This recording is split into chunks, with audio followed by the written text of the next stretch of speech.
In this video, we will be going over the XDcuff securement version and show you how it is installed and deployed from your stryker stretcher. We will start by installing the cuff securement straps, beginning with the ankle positions. The cuff securement straps are color-coded to simplify installation, with the gray portion attaching to the stretcher, while the black strap with the red release tab holds the cuff.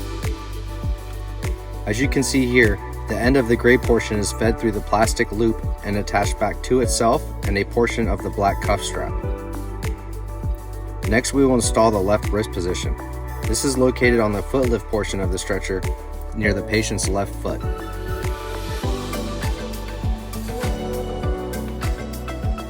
Now we will move to the optional right wrist position. This is located on the head lift portion of the stretcher on the patient's left side. We are now ready to attach the restraints.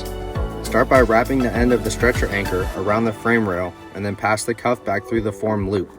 After the stretcher anchor is connected, secure the cuff tightly within the cuff securement strap.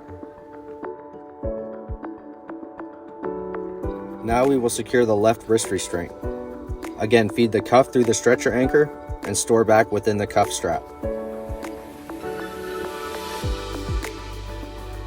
The ankle positions are located on the two upper lift bars towards the patient's feet. After connecting the stretcher anchors, make sure to wrap around the outside of the stretcher's lift bars as shown to help aid in fast deployment when needed.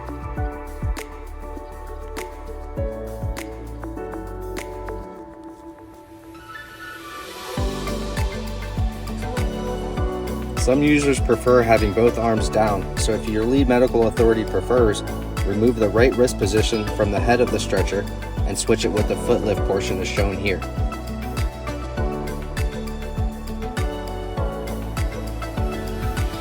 A third option is having both wrist positions located on the head lift portion of the stretcher and connected backwards.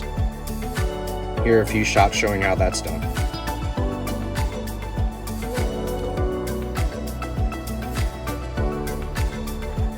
Now that the restraints are installed, we can go over deployment. When restraint is needed, pull the red release tab on the cuff strap to remove the restraint. Once removed, extend the cuff towards the patient. When applying the cuff to the patient, attach the black hook and loop portions first, followed by the blue hook and loop portions. After the cuff is secured, pull the red adjustment tab on the restraint to remove the slack. If further immobilization is preferred, disconnect the quick release buckles and pass through the hole in the expandable patient surface or armrest before reconnecting.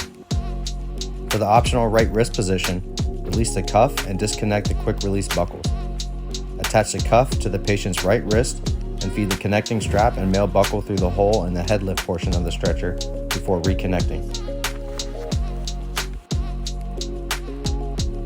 Here's a shot deploying the optional right wrist position.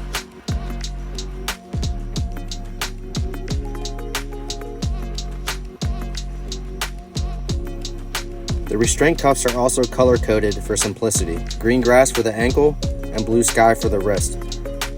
The ankle cuffs are slightly larger than the wrist and utilize a shorter connecting strap to prevent dragging when cinched.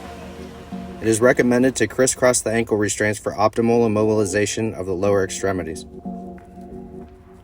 Again, attach the black hook and loop fasteners first, followed by the secondary green hook and loop fasteners.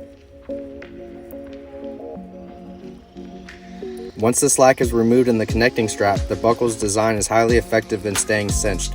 To guarantee or eliminate any chance of slippage, tie a half hitch or simple knot at the end of the buckle.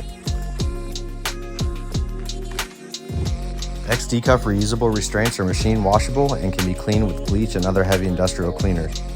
Make sure the cuffs are rinsed thoroughly if using heavy-duty cleaners and dry before storing again. When the time comes to secure the cuff back within the cuff strap, start the fold on the soft loop fastener side, folding the cuff to the end. After the cuff is folded, start wrapping the connecting strap until it comes to rest at the buckle. Once this is done, you can now secure the restraint back within the cuff securement strap.